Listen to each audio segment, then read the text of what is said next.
It's the end of the podcasting year, so we take a look back at the year that was 2018, including some lovely festive delights. Yes, it's all coming up on the CNET UK podcast, episode 549.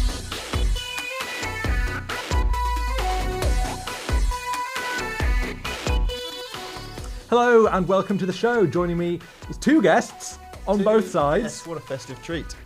You started, Rich, so we'll start with you. Hello. It's Rich Trenholm. Hello. How the devil are you? Very well, thanks. Feeling festive. We recorded this in August. This is pre-recorded. Well, I don't feel festive at all. No, I'm only joking. We recorded in November.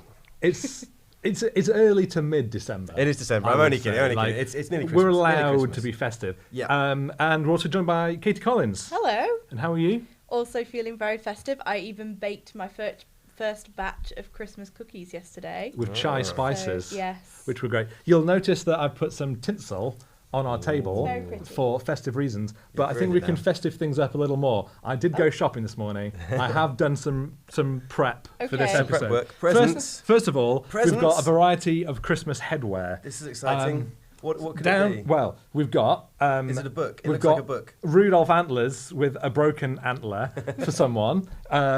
We've got a Santa hat. Katie, down to your right for two other hats. Maybe you could pass me them up, please. These are not very festive, Andy. It's totally festive. This is a adventurer's pith helmet to adventure into Christmas, and this is a cheese hat. And as you know, cheese is very festive. We eat a lot of cheese This at is Christmas. very true. That's true. I'll have a Santa hat unless you want the Santa hat. You want the Santa hat? I'll That's have the Santa fine. hat, yeah, Katie, please. I assumed you may want the cheese hat. I actually really do. I and thought you I might. think you should be. I think you should be the Oh reindeer. no, I'm leading this adventure, so I'm going to be in the pith helmet. But that's Okay, not all. Step into Christmas. Here we go. Would anyone like a festive What great radio tinsel this is. feather boa? Oh, you I know would what? love I'm that. going to have Oh. that. This is amazing Sorry. radio. It's amazing. Andy is now wrapping himself Now, in tinsel. let me Completely- tell you what else we've got on the go. Whoa, there's a whole... So much Christmas stuff that we're there's going to a sample. Santa's sack. Parmesan and prosciutto hand-cooked crisps from Marks and Spencer's. Katie, would you like to open those? Yeah. Other hand-cooked Parmesan and prosciutto crisps are available. Iberico ham hand-cooked crisps from Marks and Spencer's. Oh, thanks. Rich, you want to open those? Let's do this away from the mic a little bit. Pigs in blankets with cranberry and orange dip. That's here. Let's get those open. Put them on the Right. table. This is great. Are they good? We should do this all the time. Yeah, we should. Fantastic. So we've got Oh, I those. will have one of these. These are my favourite. Crackling crisps with an apple cider and rosemary dip, also very festive. Also, notably that I bought these from Marks and Spencer's, and all of their Christmas range give money to shelter. So this is basically charity that I'm doing here. This is So I'm charity gonna put those work. there. That's true. We've got festive mini macaroons. We'll have Oh my those god, too. those are horrible. Are they horrible? Yeah. Oh well. I'm pretty Two mini mince pies. We'll have a mince pie to take the taste away. No, I hate or some mince more pies. crisps. This is All right. awful. Katie, It's have the going mince wrong. pies. What else have we got? We've got chocolate Santas. We can put those there. We can have those. I bought solid milk chocolate Merry Men. Merry Wow. Men. How merry do they look? So we have those two. I'll leave those with Rich. Andy, there's so much food here. And I bought Prosecco. I was going to ask. Yeah, have we got something to drink? Yeah, well, the answer to is, of wash it all course, down with. yes, Can we wash it down? we have. So I think we should open this. We can't go on with a festive podcast without some festive Oh wait, Prosecco. we're doing a podcast. We are still thought this was a podcasting. picnic. Yeah, No, I thought this was a fun thing that's going to happen. What are we going to be doing today then? We're going to talk about the things that we've enjoyed this year. Rich, that is exactly what we're going to talk about on the podcast today, and you know that's because we've already had this conversation. So hopefully you've been digging through your year No. and finding out what it is that you want to talk about. Katie, I hope, has been doing the same, and I certainly have. You know what? Don't get Prosecco in the mics. Take a glass. Thanks. I'm going to take a glass, and Katie can take a glass. Oh, And Jay, would you like a glass? Would producer Jay like a glass of Prosecco You as know, well? this is. Do Of you want course to he hear, would. hear the glasses? There we go, readers, listeners. You can hear these. These I'm glasses sorry, are but they so wouldn't- classy. They have 100ml and 125ml markings on them. That's how classy. They said this- I'm not old enough to have this real is. glass. They said I'll only hurt myself. Well, real glass has been used in podcasts don't before, know. and it always leads to violence. Pass so this is this probably one a to good Jay. thing. Yeah. That we that the podcast is just using fake glass. But stuff. you're Thank you. let me There you swap go. that with you. So Okay. you're right. In terms of the podcast, we're going to be Cheers. having a look through the year, and we've got everything from phones that I've been looking at. We've got some of Katie's top news features of the year.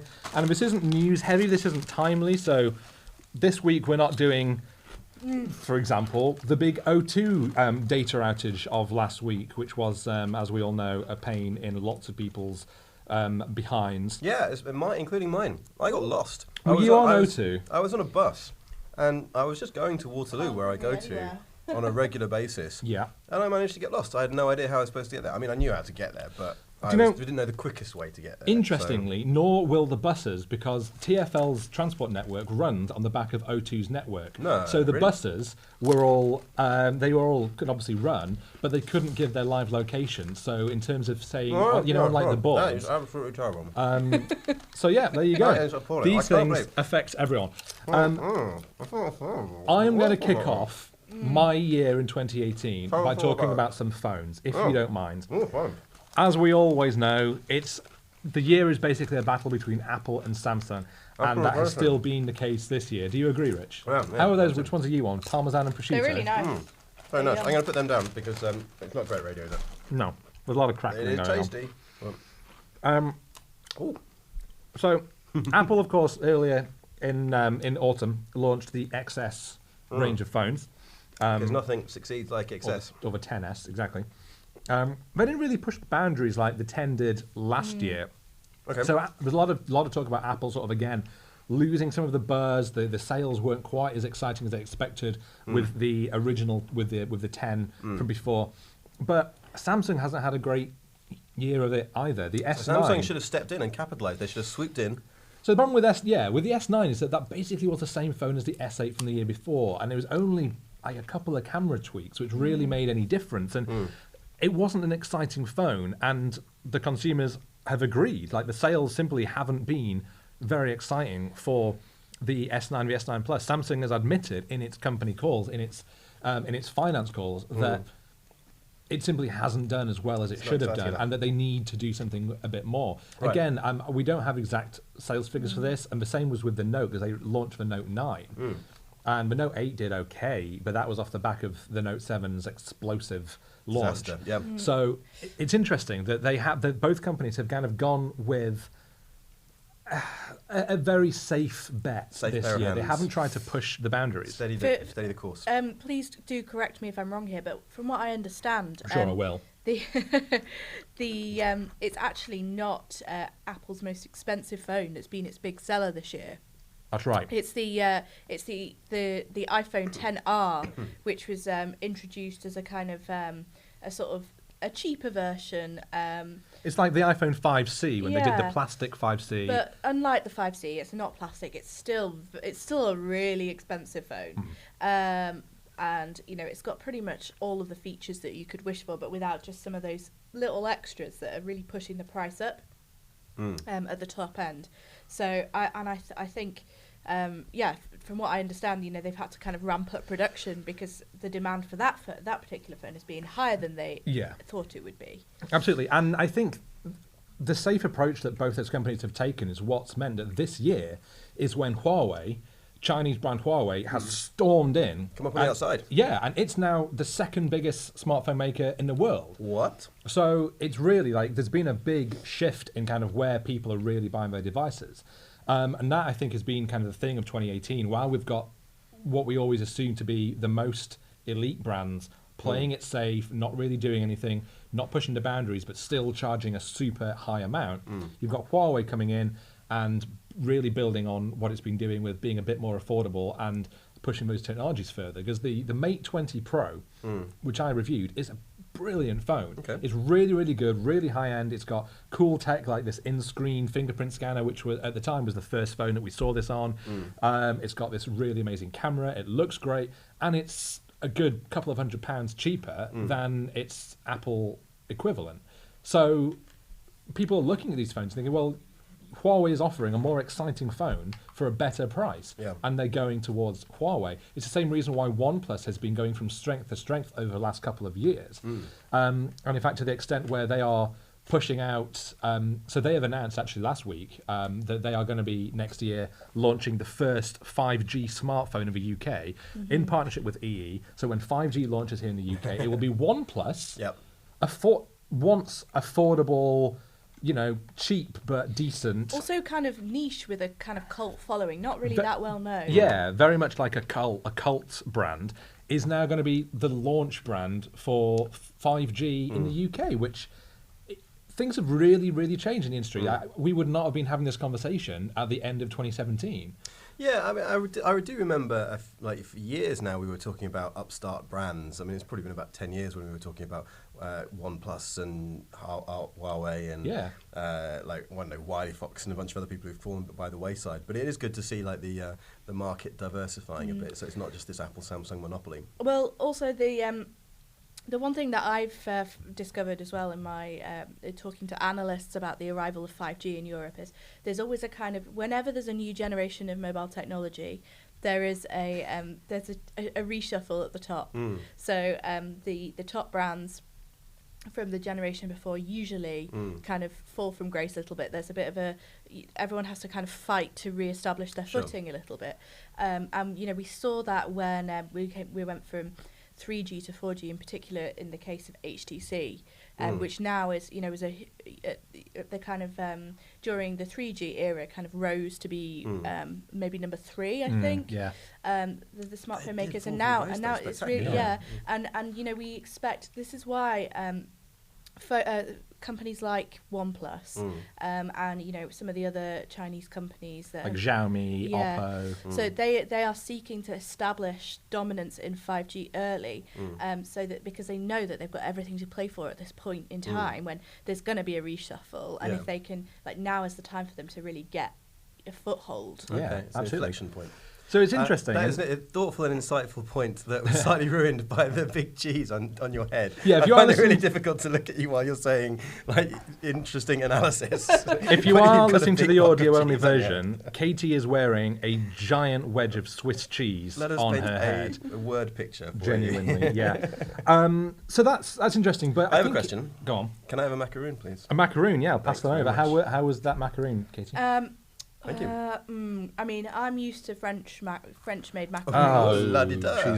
Ooh la la. And I would say that this is a bit, it's not quite light enough. Okay. It's quite stodgy in the centre. Stodgy, It's not. It should have a more brittle outer layer with just a slight chew. So I'm gonna have a go on this. Thank you for tuning in to the Great British Bake Off podcast, which we have pivoted to doing now. Technology was a dead end, so we just thought baking. Everyone likes baking. Yeah. Let's do that. I don't normally like a macaroon, but this one's pretty good. Yeah, I like it. I quite like wet chewy, to be honest. I'm going to save that on my computer until later. So that's kind of what's been going on in the year, but it does mean that going into 2019, we've actually got a hell of a lot to be excited about, really. Because obviously the year launches with CES, and Katie, you're going out to CES. Are there any sort of big, major things that you're expecting so far, or is it a bit too early to tell? Looks like it's a bit too early to tell, or is it that you're eating? The floor I can't tell. In this I've either podcast asked you a question you weren't prepared for, or I've asked you a question while you've got a mouthful of food. Either way, just plow on, just go for it. As it happens, it's not too early to think about this at all. So we're expecting to see a kind of continuation of some of the themes that we've seen over the past few years. For example, greater integration with voice assistants like Alexa. And Google Assistant, so more smart home. I think smart home again is going to be a really big thing this year. It's traditionally not a big show for mobile, but given that it is such an important year with as we just talked about, the advent of 5G, we are expecting to see some announcements in that area. There'll be like the usual kind of slew of TVs and laptops, and some kind of some things in the audio section as well. I personally am really excited about some of the robotics that are going to be on show there. It's always a really cool show to see some robotics, some often concepts, but also we're starting to see the emergence of real kind of home robots. We've had Aibo, Sony relaunching Aibo into the US. Exactly. And for thousands of dollars. If you haven't, one of our colleagues in New York, Bridget Carey, has written an amazing review about what it was like to live for a week with Aibo with her daughter, and they put together a really cute video of them kind of unboxing Aibo and then living with him, introducing Aibo to a real dog, and so that was really cute. So and we're starting fight to that see. ensued. Yeah. I'm really hoping that we're going to see some kind of interesting things along those lines. We're also the other things that are going to be big topics. I think they're really looking at smart cities, and they're also going to be having a new section this year on travel technology, which I'm going to be looking at, and hopefully we'll see some cool kind of concepts coming out of that too. Cool. So that's in the beginning of January, and of course we've got Mobile World Congress at the end of Feb, and that's where we're definitely going to see a lot of talk about 5G. We're going to see a lot of 5G handsets coming out, because if OnePlus have got a 5G handset, you can bet that most other companies will do. We do know that we're not going to see a 5G iPhone next year, but I strongly suspect that Samsung's new flagship, the Galaxy S10, will be 5G, and we will see, like, 5G is obviously going to be a big topic for the show. So it's exciting that we are going to have that launching in the UK. It's still a little unclear on what exactly it's going to mean, because it's not just 5G is not just the case that you're just going to have faster data speeds on your phone and that's it. It's about having more bandwidth for more connected devices, like the Internet of Things and that sort of thing. And it's still not exactly clear how different companies are going to utilize that. So I think it's going to be exciting to kind of see how the launch goes and sort of what comes up about that. But that's as much as I kind of want to go into on the gadgets side of the show. Obviously, we've had a great year in gaming as well, I wanted to mention. The big highlight, obviously, is Red Dead Redemption 2, which last night I actually finally finished the game. God, it's taken me a long time, because you think at one point that you finished it, turns out you really have not finished it, and it just keeps on going. That sounds awful. And it also has the longest credit sequence in the world as well. So it's like, have I definitely finished, or is there a bit more? Yeah. Wait, have I finished? I wasn't no, sure. There's a bit more. But that is a phenomenal game. Really is kind of, at the moment, the absolute at the cutting edge of what gaming can do at the moment. But there has been some other things. I loved the Forza Horizon 4. I also loved doing my own Forza Horizon road trip around the UK, which is a feature you can go and read. I'll put a link in the show notes. But it's been good. But there's been a lot of games that I haven't been too fussed about. Far Cry 5 was fine. Visually, it looked great, but it was a far cry from what you were hoping for. Oh, Rich, it certainly was. Shadow of the Tomb Raider, again, very meh. It was pretty much the same game as before, except not quite as good. That's funny, because the film was it was also just really blah, just not very interesting. Yeah, which is a shame, because I think it's a franchise that I think could lend itself well to a really good film. Yeah. But we'll come on to that, because we're going to pick your brains about all film things for the year. We're not on me yet. We're not on you. We're going to come to you soon. I'm going back to sleep. You're the highlight of the show, so we're saving you for the big rousing end. The great finale. I've eaten a chocolate merry man. And how is he? He's not very merry anymore. Did you name him? No, I always like to name my victims. I think that's worse. It's I don't like the humanised aspect of there it. You go. Thank you. Okay. I'm gonna try. Don't look them in the eye when you chew. I asked us all. Eat him from behind. I asked us all to go through our catalogue of the year and kind of pick a feature that is particularly special to you. And for me, what was yours? This is a feature that actually has just gone live this week. Although really, I've probably stolen this from you, but you can say this as well, because it's one that Katie and I worked on together, where we wanted to find out what #van life is really all about, what it's like to do a big camper van road trip. And we took a VW camper, 2,600 miles all around Europe, going to these amazing locations on these amazing roads to see what really was involved. Yeah. And I think it was pretty good. We didn't break down. We didn't crash. What is the #van life? What does that mean? So it's a big millennial travel trend of this year, really. And what it is it's this kind of taking the kind of nomad lifestyle to the next level, which obviously has been enabled by digital, online life. You see increasingly people kind of just going off and doing their own thing and working and living as they want. And in a van. Yes. Right. And so this is kind of, this is sort of taking it to the next level. Often when people do this, they don't, as Andy and I do, kind of take a sort of off-the-shelf van. They often buy a van and renovate it and take it out. But you were lazy. We were. And we also, in more ways than one, because it's, as we said, it's a big Instagram trend. Now, a lot of the pictures that you see on Instagram are... you only really realise when you actually kind of get out on the road how much work it takes to stage some of these insane photos where the vans are like decked out in fairy lights with these kind of people lying, looking beautiful, which is it's very hard to do. You don't tend to look at your best when you're traveling in a van in for the back days. of a van, yeah. And you know, kind of these beautiful locations, and we kind of went to find out sort of what the reality of it was like, whether it was this kind of amazing sort of fantasy that is an enviable state of living. And I mean, what we found was that when it came to the freedom that it gave us, and the ability to be spontaneous, it was really great. But there were other things about the lifestyle that you don't see on Instagram. Like the majority of the time, especially if you're traveling through a country where you can't just wild camp anywhere, and a lot of countries in Europe have those laws.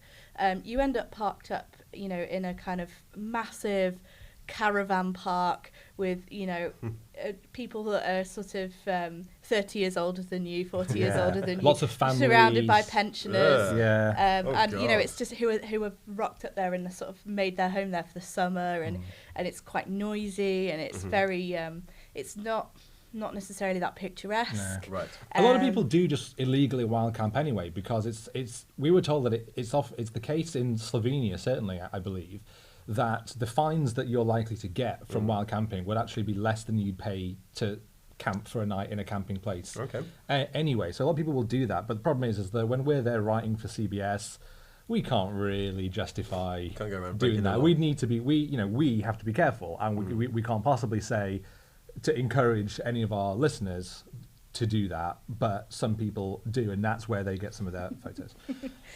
Also, the other, as I mentioned, just saying, it is very hard to kind of, sometimes you do have to go a couple of days without having a shower because you're not somewhere where there are facilities. It is hard to kind of like look amazing and like feel that you're like at your best, and like the van gets grubby because you're, it might be raining, it might be muddy, you might have been out and about, and then you get in and it's hard to kind of keep it free of mud and keep it tidy and keep it clean. Like it's kind of hard work to do that.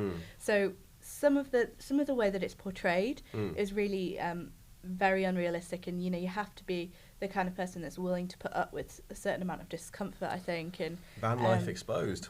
Yeah, I think for us, what we found is that basically it was great. It was such an amazing holiday, an amazing 2 weeks, but we wouldn't want to live. Told us it was work. Oh, I know. But we wouldn't want to live in one. Like I'd love to have one of these campers parked outside my house, ready for if I just, if you finish work on a Friday, you can hop in. Like a fast getaway.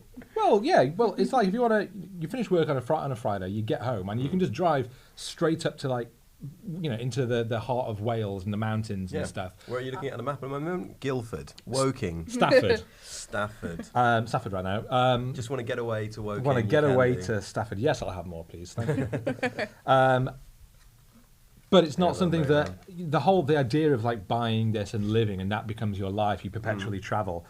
They're not. I just don't think you'd be comfortable enough. I certainly couldn't do it. But it is an amazing holiday and definitely something you should consider if that's up your. And if you don't want to do up a whole van, you can rent one or something. You can rent one, and you can buy the vans pre-made. The VW California Ocean is the one we had. That is a camp. Everything. Yeah, not a flat pack. Comes with 2 wheels as standard. If you want to add extra, then you can do, Rich. So yeah, there's my thing. It's in the current issue of CNET magazine, which is available, in the US, or it's online at CNET.com. That's exciting. I'll link to it in the show notes. Hashtag van life. It's Loving in it. Battery HQ on Twitter. Laughing it. Sorry, I won't promo. I won't promo my work. I think that Prosecco's gone to Rich's head. Yeah. I can't even touch the stuff. He's getting Larry. Katie. Hello. Tell us about your 2018. Okay. I mean, I've had a great 2018 at work. That's good to know. I've been writing about kind of things that are on my beat, so like news and features about tech in Europe. I've been writing some more some culture stuff with Rich. Yep, absolutely. It's been really fun. And I've also been kind of going a little bit off piste as well at times and writing about stuff that just interests me. But I thought I'd just pick out a few different things, starting with on the more kind of serious side. One story that's really been interesting me from a UK perspective this year is there's obviously been this huge data scandal with Facebook and Cambridge Analytica, and the one aspect of it that's really kind of got me hooked is this kind of ongoing battle that we've got between Parliament in the UK and Mark Zuckerberg, where they really want him to come and testify and talk to them about what went wrong and what happened. And he's like, no, I don't want to come and talk to you. Yeah. And UK who? Never heard of you. And he's obviously he's testified in front of Congress in the US, and he's also been to the European Parliament. It's like a lot of US companies that just doesn't really give a crap about the UK. I mean, the thing is, so I spoke to earlier this year to the politician who's kind of really been pushing for him to come to the UK, Damien Collins, no relation, who is he's the chair of the Digital Culture, Media and Sport Committee, and he's been leading the Parliament's fake news inquiry. And he gave a number of really good reasons why Zuckerberg should come to the UK, including the fact that a lot of the things that happened during the scandal, Cambridge Analytica as a company is based here. Alexander Kogan, who was the academic who harvested the data, was based at Cambridge University, and it also involves the data of a lot of UK citizens. And now Facebook has sent, I think, at least 3 people to answer questions in Parliament, none of whom have proved satisfactory, have been able to give the committee the answers that they want. Well, it's quite telling, isn't it, that Zuckerberg won't come to the UK, which seems to be one of the committees that's really giving people a hard time. Yeah. And he's gone to Congress, and he's just had some 90-year-old senators asking him why their email isn't working. Yeah. And so what is Facebook? Yeah, exactly. So I mean, there's been some people doing good work in the US and Europe. I'm only kidding, but yeah, it does seem like he's kind of ducking the issue. Absolutely, and one thing that they've done as well is that they've said that if Mark Zuckerberg comes to the UK for any reason, that Parliament may issue him with a formal summons, which means that... I thought you were going to say an arrest warrant. I mean, it's not an arrest warrant. He goes straight to the Tower of London. But they send the sergeant at arms, who is the man in the tights with the thing over his shoulder, from Parliament to kind of go and fetch him effectively. So if he comes to the UK for any reason at all, holiday, work, that'd be such an amazing go to the theatre, photo. They might insist that he comes to Parliament. And then dunk him as a witch. Yeah, they drag him through the streets with a bell. The ancient laws of Parliament will finally be applied to Mark Zuckerberg. Yeah. They'll put him in stocks and in the middle of Bank in that 5 Ways Crossroads bit. They'll put him in the stocks. But I find this standoff really fascinating, and it doesn't look like it's been going on now since March, maybe, when the scandal broke. In fact, I think that they'd asked Mark Zuckerberg ahead of the scandal to come and talk, because this inquiry that they were doing has been open since last year. So it's been going on for ages, and there's no sign of it stopping anytime soon. And it's just it's like a battle of wills between them, and they're both being incredibly stubborn about it. And I'm just curious to see how it's going to turn out next year. It's because they keep asking him to come on Facebook Messenger, and they keep saying, does it say seen yet? Has he seen it? No, he's just put interested. He's not ready. Everyone knows that means he's not coming. Yeah, might attend. So what else has been going on? One other thing that also sort of tangentially involves Zuckerberg this year is the rise of French tech. Bon. He says as he eats more of his macaroon. Macaron, I think you'll find. Oui. And speaking of macaron, wow. this whole kind of revolution, Vive la tech revolution in France, has come as a result of their president Emmanuel Macron, who is really kind of hot on the digital agenda, and he's done a number of different things this year. Like, he's kind of started this I don't know whether to call it a treaty. I think the official word for it is a declaration, where it's kind of tech leaders and governments from across the world coming together to sign this kind of document that says that they're going to fight terrorism online and cyber attacks and all this kind of stuff, and he's kind of spearheaded this.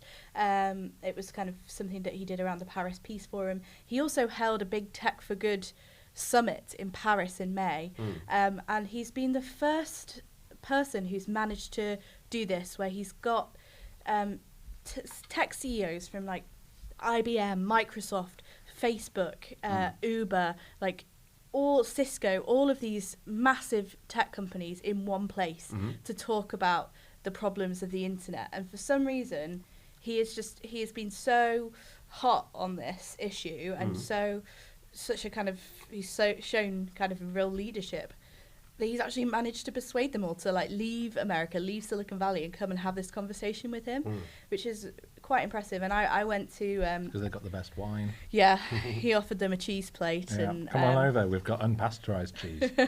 Woohoo! And then they come over and they expect some cheese, and a man in tights comes up and leaps out. Bonks on the back of the head and drags him off to the chambers. Yeah. I want to see this this cartoon series that you two are clearly devising. Europe meets Silicon Valley. Well, we've had GDPR and stuff, haven't we? There's been a lot of tension between, in fact, I've just had a piece that's gone live today on CNET. It's our big story of today, which is about all of the ways in which Europe's impacted Silicon Valley this year, from GDPR to antitrust to Cambridge Analytica and some of the stuff to do with France as well. But like he's not giving, he's not kind of kowtowing to them and sort of sucking up to them, Macron. He's also he's been quite harsh on them and, insisting upon more regulation and saying that regardless of, because the EU is still discussing whether it's going to be taxing these companies more, he said, screw you, I'm going to tax the tech companies regardless next year. So they'll be taxed in France. So yeah, I just found that a kind of real interesting sort of trend that I've been watching throughout the year. But tell us about Taylor Swift. That's what we're waiting to hear. Like, enough about tech. Yeah. Okay. I mean, I don't need to be asked twice to talk about Taylor Swift. Tell us about Taylor Swift. But now you have asked twice. I definitely will tell you. Taylor Swift's had a really interesting year in terms of technology. She's had a great year just generally, musically, winning a bunch of awards. But she's, well done, Taylor. We'll drink to that. Yes, we will. But she's also, she had one of the big news kind of stories of the last few weeks was that she struck this deal with this new record deal with Universal Music Group. That means that she's and one of the kind of caveats of that deal, as we discussed in the podcast a few weeks ago, actually, is that if Universal sells its shares in Spotify, that it will have to kind of hand out the profits that it makes from those shares to all of its artists. That was one of the things that she wanted front and center written into her contract. She's also she's kind of trying to wield her influence, I would say, in terms of after she posted on Instagram ahead of the midterms, about who she was voting for in the midterms and encouraging people to get out there and vote. They saw a huge spike in voter registration, particularly in her home state of Tennessee, where she's a registered voter, but also all over the US, which really kind of, it was one of those big stories of the year that showed the power of social media and what happens when and it was all Taylor Swift. She did it all. Yes, she did. Well done, Taylor Swift. And speaking of social media, I also did a big feature on her use of social media this year, which was kind of looking into the way in which she reaches out to fans online and interacts with fans online, and then turns those interactions into real life encounters. So she'll find the people that she stalks her own fans, basically. Effectively. They're stalking her, she's stalking them, everyone's stalking everybody. And, she'll if she sees someone that she likes or she sees something that she finds funny, she'll take screenshots and sort of get them she'll invite them to her. She's something that she wants. She's just like she has turned up at fans' houses and stuff and found out where they lived and just turned up and given them things as well. Yeah. Which if they did that to her, she probably wouldn't be too happy. So a bit hypocritical. So you've had a great Taylor year. We'll put those links in there. It's also resulted in you meeting her. It did, yes. After that piece very that graciously, you did. she invited me backstage. Which was lovely. But more excitingly is when you met Tim Berners-Lee. I wouldn't say more exciting, but are you not a bigger fan of his? I've maybe his early work. His later singles have not been quite so strong. I mean, I think we all owe Sir Tim Berners-Lee a lot. You know, not in any kind of monetary legal sense. No. Though. I've got his emails. I'm not biting.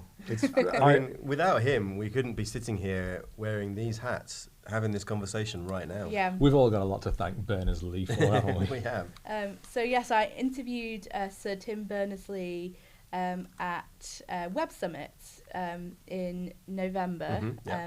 I was there in Lisbon for around a month, I think, around a week, and I kind of kicked off I literally landed in Lisbon, jumped in a taxi and headed straight over to the first thing that I did was interview Sir Tim, which has been a real something that I've been wanting to do for ages. First name, untitled terms now. Okay. And we talked a lot about something that he actually launched later that day at Web Summit, which is something that he's calling the contract for the web, and it's a kind of it's his vision for bringing the whole of the world online, and also protecting the freedom of existing internet users and future internet users as well. You can't give a contract on something that's you're already on though. You have to sign that at the beginning. That's how it works. Thanks for the legal input there. Just thought I'd let you know. Not a lawyer. I'm not. Just plays one on TV. He is wearing the traditional lawyer outfit, and yet, strangely, he is not a legal authority. So don't take legal advice from this man if you ever see him rooting around in your bins. Or wherever else his natural habitat is. I root in a lot of places. So Tim. Yeah. So Tim. So we had a lovely chat. Good. And he was, I think he recognises that that the internet is perhaps not as kind of positive a place as it always could be or should be. And he said to me in the interview that the contract it to a certain extent paints a picture of a world in which is better than this one, and it says that we can do better than what we have now. So it's kind of it's a sort of hopeful if we can dream it, we can achieve it. That sounds good. So that was really great talking to him, because obviously he's had a huge influence on the world as we understand it today. And what piece would you like to highlight? This is a piece that I wrote a week or so ago, which was a sort of, I would say review, but it was more of an essay really, on my personal reaction to Netflix's 6-part documentary series Dogs. Dogs. That's dogs. That's a lot of dogs. Yeah. And I just thought that this was it was quite unusual. It was not really something that, it's not the kind of like standard Netflix fare, I don't think it is, but it was this really beautifully shot sort of ode to dogs and the kind of the way in which they've enhanced our lives, and the way in which we kind of can help, we help them as well, and it highlights particular stories and relationships, doesn't it? People with their dogs. Exactly. So there are lots of different sort of things that each episode focuses on something different, a different story around the world. The first episode, for example, is about therapy dogs. There's one about a fisherman in Italy who takes his dog out with him on his boat every day, and their relationship, and how he relies on this dog to help him. The dog reels in the net. One about dog grooming in Japan, which is a really fascinating insight into the culture. And how do they hold the scissors? You have to watch it and find out. With their mouths, their tails. yeah, actually, that was one of the things that I really enjoyed most about it. Not dogs with scissors, but the fact that it really the dogs were almost a kind of conduit for us understanding the stories of these humans. You know, they were just almost like a lens through which we explore these like very, very human stories. And I found it really interesting the way that it sort of automatically enhanced your empathy for the subjects of those stories. So I would love it if people who are dog lovers out there would read that and also definitely watch it, obviously, as well. But lovely. Mostly read your piece. It's really lovely. I will put that into my list of the CNET Essential Reading List. And as I top up my Prosecco, I must ask you both, any particular picks from the food that I got? Well, I'm going to be honest, these crisps here, whichever ones these are, is that the ham? Yeah, that's the ham and parmesan. They're grim. Oh, really? I quite like those. These ones, though, they're just the ham. I haven't actually tried those ones. Just the plain ham ones. I'm not sure I like the plain ham ones. Plain ham are delicious. Ham and cheese, I think, are foul. These mince pies, these little tiny mince pies, are really lovely. So sorry, Rich, I know you don't like them, but Andy, why don't you have the leftover one? I'm the plain ham.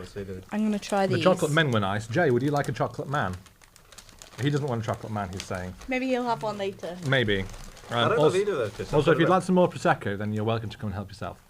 Because we're nice like that, you see, on this show. Yeah. But speaking of me being nice, I'm going to give Rich his turn. Okay. Rich, you've seen a lot, you've done a lot this year. It's been a big year for you for many reasons. Oh, it has, yeah. Why don't you tell us all about it? Well, I got married. Hey! Yeah. Toast to Rich. Thanks very much. Cheers. Congratulations. Clink, Rich. clink. We'll make the sound. And we're expecting a baby as well. Way! So that's very exciting. Cheers. Clink. Should have got more Prosecco. Yeah. Are you sure you should be drinking, Rich? Yes, no, I'm if not you're allowed. expecting a baby. I'm allowed one glass of champagne per okay. week. That's in my thing that I'm allowed. Okay. Yeah. Was that what you were expecting? That's it. Okay. Oh, okay, yeah. So thank you for joining. Right. Oh, you wanted to talk about work and stuff. We'll talk about work a little bit. What a year it's been. So in the kind of movie and TV front, it's been quite a fun year. I can't believe we're still in the same year that Black Panther came out. For some reason, that seems like it's just been with us forever. I don't know. When did that come out? Is it any good? February or March. It's amazing. Yeah, it's brilliant.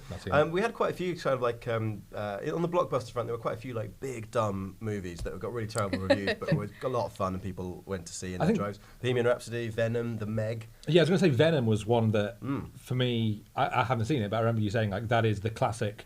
Big budget, lots of discussion about it. Lots of people didn't like it, but it's just a big dumb romp. It is a bit of a dumb, dumb romp, absolutely. And I think we're going to see a lot more of those next year as well. So, Rich, do you think that this trend for these big dumb movies that people actually really enjoy going to see and spending their money on, do you think that in some ways that's a reflection of kind of of what else is going on in the world? A little bit like there's a lot of overwhelming stuff happening in like the political sphere. You know, we've got climate change, we've got antibiotic resistance, we've got all of this other stuff going on. That's it's not like the news has not been easy over the past year or so. And do you think that this kind of like real sort of immersion into these sort of quite escapist movies is part of? Maybe. I mean, next year is going to be. It's all about the familiar. I think there's going to be a lot. It's all sequels and it's all reboots. So I mean, if you look at things like Shazam, the DC movie, that's going to be like a big fun movie. Captain They're Marvel. making a movie about Shazam. They're making a movie. No, there's a TV show about Shazam, but they're making a movie about it. Well, I'm sure we've had this conversation before. It's called Can You Beat Shazam? And it was where Jamie Foxx played Name That Tune with Shazam. That was a TV show. That was a real thing. Do you remember that from when that comes up? Anyway, so yeah. I can't tell you joking. No, that's a real thing. That was a real TV show that was on this year, or maybe last year. Great. I'm sure it was. But so I think that's possibly true. I mean, that said, though, if you look at, especially as these blockbusters and franchises and series become longer and longer and longer, they do actually become quite dark. If you look at Avengers, I mean, if you look at the end of Infinity War, which came out this year and which was huge, like half the living beings in the entire universe were killed in that. And so when we get to Avengers Endgame, we've just had the trailer for that, and that's coming out in April. That's going to be. That sounds like it's going to be quite dark. They get the other half. Yeah, they get the other half. Yeah, exactly. They come back for the other half. Captain Marvel is going to be before. I think Captain Marvel is going to be a little bit lighter. That looks like a lot of fun. That's set in the 90s. It's a Marvel movie that's set in the past. That looks like a lot of fun. I mean, there's so many sequels, but I mean, you know, if you look at Disney, just Disney alone, I mean, so they make the Marvel movies and the Star Wars movies, and they make the Disney live action movies, like everything. It's just wall to wall Disney next year. Yeah. Because they're remaking not 1, not 2, but 3 of their animated classics are being redone as live action. Now, it's technically, everyone calls it live action. It's basically just animated, but animated with computers and a few human actors in it. So I think probably photoreal would be a better way kind to of like to the last Jungle Book movie that they did. Exactly like that, exactly like that. And they're giving that treatment to Dumbo, The Lion King, and Aladdin. Aladdin is my personal favourite Disney film of all time. Is it? So I'm really interested to see whether it can recapture that magic that made me fall in love with that film as a child. Who's the genie in it? Is it Will Smith? In the original? No, in the new one. Is it Will Smith? I can't remember. I think it is. Okay, yeah. And Dumbo's being directed by Tim Burton, so that could be kind of interesting. But it does mean Tim Burton? Yeah, Tim Burton. As if So it's it's gonna not be dark twisted. enough already. Yeah, exactly. So because of that, because of the Marvel movies, so you've got Captain Marvel coming out in March. You've got then you've got Avengers coming out in April. And then you've got all the Disney movies. You've got Star Wars coming out at the end of the year. That means that you've basically got a Disney movie like every month. And also, what's happening next year is that Disney is launching Disney Plus, which is the Netflix of Disney. Yeah, of It's going to be the big Disney streaming service. And what they're doing is they're putting all their old stuff on that, and then they're also remaking all their old stuff. So there's actually going to be remaking or remastering? Actually remaking. So, for example, they're redoing stuff like The Rocketeer, Three Men and a Baby. Just like the list is absolutely endless of stuff that they're remaking. They're making High School Musical, the musical. So it's always kind of crazy stuff. I kind of feel like next year, sequels and reboots are just kind of folding in on themselves. They're just being remade and remade and remade, kind of culminating with Pokemon Detective Pikachu. Oh yeah. What the hell is that about? What is going on? It's going to be brilliant. It's going to be fascinating, yeah. I do think there is some original stuff happening though. So, for example, there's Quentin Tarantino's making a new movie, Once Upon a Time in Hollywood, which has just everybody. I wish Quentin Tarantino did Detective Pikachu. That would be cool. There was a rumour he was going to make a Star Trek movie at one point. Really? Yeah, I mean, I presume that's just a rumour. That's never going to happen. Tarantino doing Star Trek. But this is the thing. Once Upon a Time in Hollywood the Manson movie? Yes, it's about the kind of Charles Manson era. I'm quite keen to see that. Yeah, I mean, it's got Leonardo DiCaprio and Brad Pitt are in it. There's loads and loads of people are in it. Margot Robbie is playing Sharon Tate, who was murdered, of course, tragically by the Charles Manson followers. And she's brilliant. And she's fantastic. And Damian Lewis is playing Steve McQueen, which is interesting because Wow. he's got the kind of face for it. Yeah. So that'll be interesting to see how he kind of pulls that off. There's a few other movies. There's The Goldfinch and an adaptation of Donald Trump. Yeah, that's one of my favourite books. The Kid Who Would Be King from Joe Cornish. So that's like a kind of modern school days kind of update of the King Arthur myth, made by Joe Cornish, the guy who wrote and directed Attack the Block. That could be interesting. That'll be interesting to see what that's like. There's going to be a movie called Radioactive about the life of Marie Curie. There's going to be a couple of movies about true stories of real-life whistleblowers, which is quite interesting. Okay. There's one called Official Secrets, which stars, I think, Keira Knightley, maybe, I think, as a British whistleblower who leaked some documents about the Iraq War. And then there's The Report, which stars Adam Driver as the whistleblower who leaked the information about the CIA's torture programs. So there's that kind of stuff that's going on. There's also Tom Hanks is in a World War II movie called Greyhound, which sounds like it's going to be a lot of fun. Christian Bale is in a movie called Ford v Ferrari about the Le Mans, the Lemons 24-hour endurance race starring Christian Bale. That is how Christian Bale will pronounce it in his accent. And also a movie that's going to be out on Netflix, which we don't have a date for yet, but it's The Irishman. So this is Martin Scorsese making another crime epic in the style of Goodfellas and Mean Streets and all his other classic crime movies. And it stars the dream team cast. It's got De Niro, it's got Pesci, it's got Pacino, it's got Harvey Keitel. And yet, this is like the ultimate mixed feelings for me, because those guys are really old. And so what they're doing is they're using cutting-edge CG. They're going to digitally de-age them to make them look. And I just think, I don't know if that's going to work. Yeah. It's really strange. Why not have them be I have nothing, don't know anything about this film. Have them be their age they are and doing things. Well, so the point of this story is it's about the disappearance of Jimmy Hoffa, and it's based on a true story, or it's based on a kind of like a version of true events about the guys who claim to have been involved in the murder of Jimmy, or the disappearance of Jimmy Hoffa. So it is kind of like, I can't help getting the feeling it's a little bit of a swan song for these guys, getting the band back together one last time. It's interesting that it's on Netflix. Netflix obviously has been in the press a lot. There's been a lot of sort of back and forth about Netflix's relationship with kind of big proper cinema in a sense, which brings me actually to probably the best film of the year, which is Roma. If that's on Netflix now, you should give that a watch. Again, that's a movie that deserved to be on a big screen. It had a limited cinema release, but it's absolutely fantastic. Deserves to be seen on a big screen if you can. So I'm not sure about The Irishman. I'm a little bit unsure about that one. But yeah, looking back over this year, I think it's been a pretty good year. If you there's stuff like Destroyer with Nicole Kidman. I don't know if that's available to see over here yet, but that's absolutely fantastic, searing stuff. First Man, I thought was great, underrated, didn't make much money. I thought that was absolutely fantastic. I saw a movie called The Guilty, which is Danish. You get a chance to check that out. You should. First Man, the Aardman one. No, it's not. It's the Aardman story of Neil Armstrong. It's about Wallace and Gromit getting a rocket and they go to the moon with Neil Armstrong. what was the Aardman? There is actually already a Wallace and Gromit film like that. There is a Grand Day Out. Yeah. The Aardman story was Early Man. That was Early about Man. cavemen playing football. You can see where I got confused. That came out earlier this year. That was linked to the World Cup, wasn't it? Do you remember the World Cup? No. God, this year, never heard year of it. has been absolutely crazy, hasn't it? Yeah. Another movie that I saw right at the start of this year, speaking about like Facebook and Cambridge Analytica and stuff, was called The Cleaners, and it kind of was too relevant. It kind of was so timely that with all that happened this year with Facebook, that it just sort of almost got buried. But it's an essential documentary. If you get a chance to see it, it's been, I think, on PBS in the US very recently. But if you do get a chance to catch that, then look out for it. That's been this year. And in terms of the stuff that I wrote, and what do you want to highlight? What do I want to highlight? I think probably the most interesting thing about this year has been I spent a lot of time talking to people who work behind the scenes.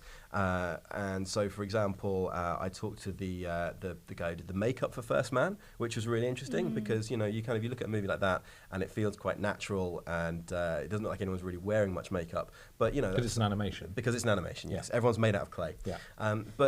So a lot of work goes into making something look like no work's gone into it, and it's a very similar thing with visual effects as well. Now we all know about Black Panther, Infinity War, Star Wars, all the rest of it, where the visual effects are really obvious because there's superheroes flying around the place, punching each other through walls and shooting, phaser beams out of their knees. And that doesn't really happen. That's in natural life. What? No, exactly. In real life, that doesn't usually happen. Yeah. But nowadays the visual effects industry actually works on everything. There's visual effects in everything you see. So looking at period dramas, and Sicario 2 is an example where I interviewed the visual effects people who worked on that movie. It's hyper real. It's set in the real world. It's kind of like ripped from the headline story. And yet it's absolutely full of visual effects, making the sort of the sets and the sort of the action sequences work. So that was absolutely fascinating. And also I got to play with one of the actual dinosaurs from Jurassic World: Fallen Kingdom. Oh, that was a brilliant piece that you wrote. Yeah, that's fantastic. Everyone should check that out. Well, we'll highlight those, and it brings really the podcast to a close. Except, there is one last thing that's coming out in 2019.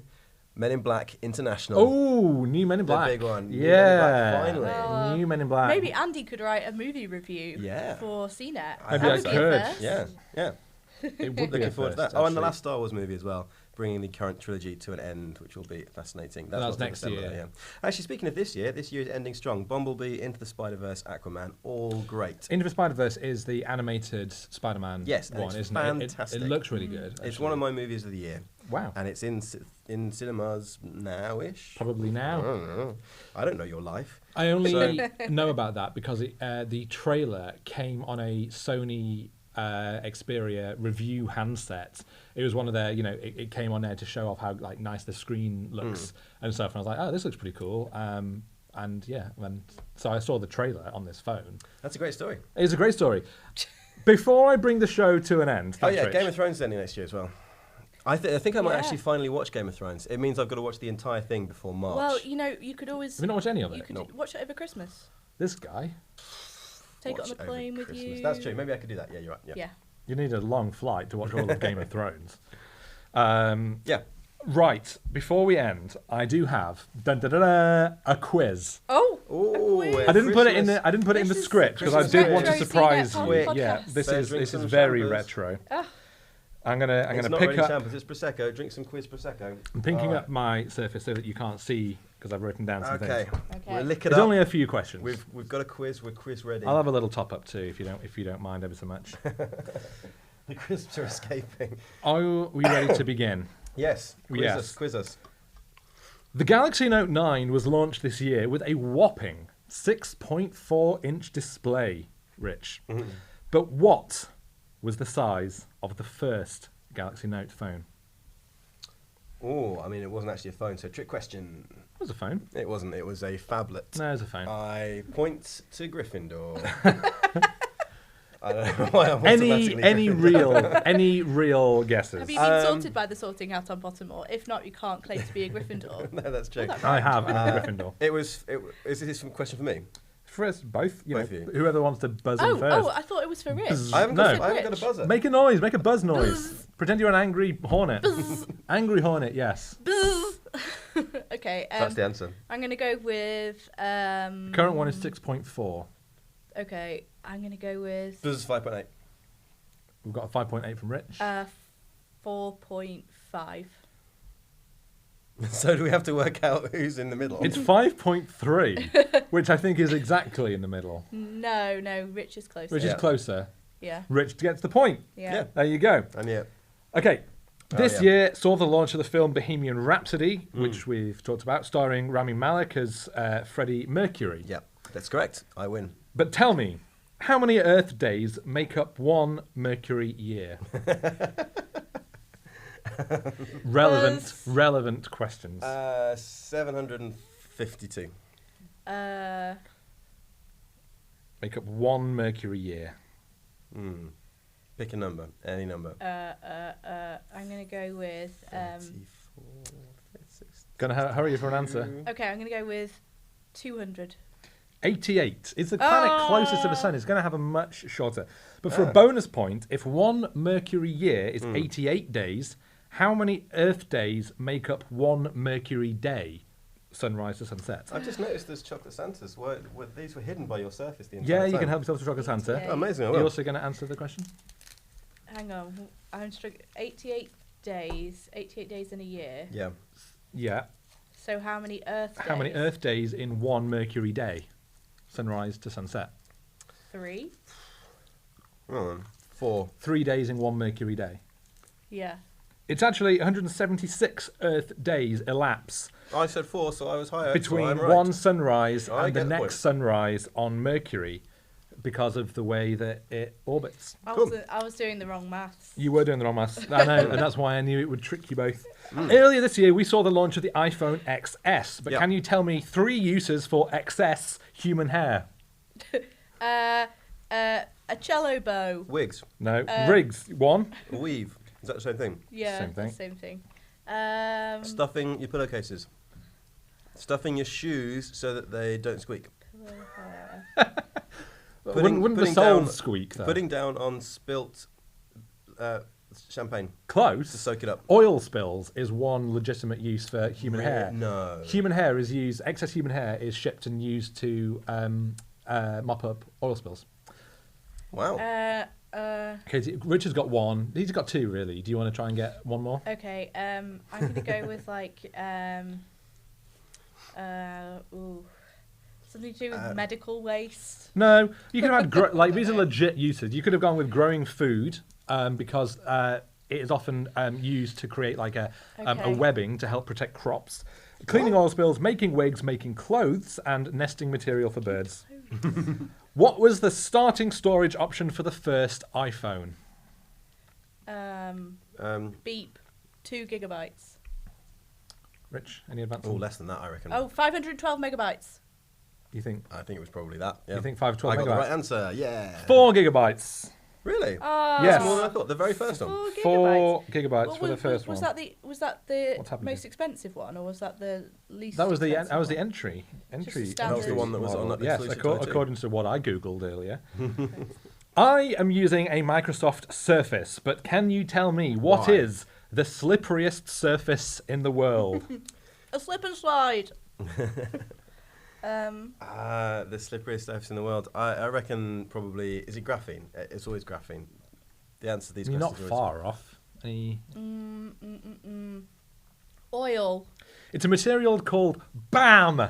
Which is a material that consists of boron, aluminium, and magnesium. It is a super hard substance. It is just the third hardest to diamond and cubic boron nitride, which I know was on the tip of your tongue, Rich. You can apply this material to industrial things, and they will be very slippery, and as in very low friction, but also extremely hard wearing. So it is believed that that can save industries upwards of $160 million a year if that is put into use. That does absolutely bring us to the close of this. I didn't get a single quiz question right. But you've had as many crisps and festive foods as you want. We're all winners here. Have a festive Santa. We are all winners indeed. Go. Thank you very much for joining us for this bumper festive episode. We will put all of the articles that we've talked about in the show notes. Why you're still talking and you're not handing over a prize? What do you want? You don't want. There's a man, but you've already got a man. I've already eaten enough of them to feel a bit sick, so I don't want any more of them. I'll find you a prize later. Rich. Okay, don't great. worry, that's fine. A prize, excellent. Do make sure to let us know any of your comments by emailing the show. We've seen it ukpodcast@cbsi.com. Yep. You can tweet us with Rich. Rich Nightwell. At Rich Nightwell. At Rich Nightwell, yes. Twitter.com/Rich Nightwell with a K. And Katie? You can find me at Katie Collins. He got married, so he no longer cares about anything, particularly podcasting. You can find me with at BatteryHQ or CNET on his usual social channels with at CNET. Leave your comments as well below in YouTube. Make sure to like and subscribe to CNET for more, and we will see you in the new year. Make sure to have a wonderful Christmas and a great new year, and same goes to both of you. Oh, thank you so much. You too. Happy Christmas, everybody. Happy Christmas. See you next time. Happy Christmas.